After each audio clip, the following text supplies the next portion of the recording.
Baada ya majuma ya uchunguzi, wakati ambapo ushahidi kuhusiana na wizi wa shilingi milioni 180 umetolewa, sasa kamati ya bunge kuhusu uwekezaji wa umma imebakia na mashahidi wawili, akiwemo mkuu wa utumishi wa umma Joseph Kinyua.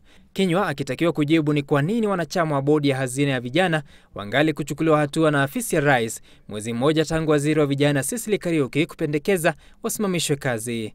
Kinyua aliwahi kualikwa kufika mbele ya kamati hiyo wiki iliyopita, lakini akaomba muda zaidi, akisema alikuwa amerejea kutoka nje ya nchi.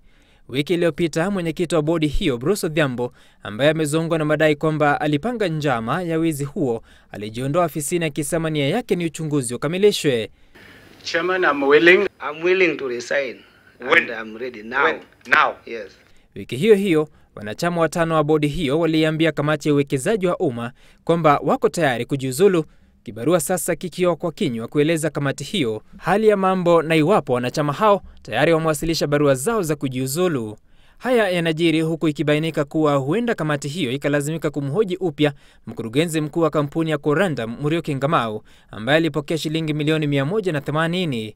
Ngamau aliwahi kuiambia kamati hiyo kuwa alikuwa amemlipa mshauri wa masuala ya teknolojia shilingi milioni 115. Wakati huo, mshauri huyo kwa jina Collins Reeves akionekana kuwa aliyeaga. Benki ya Chase tayari imekanusha uwepo wa malipo hayo, huku naye Ngamau sasa akisemekana kubadili msimamo. Kosa lake likiwa kuwa huenda aliidanganya kamati hiyo akiwa kwa kiapo, hali ambayo huenda ikapelekea kushtakiwa kwake. Sam Gituko, Citizen, Nipashe.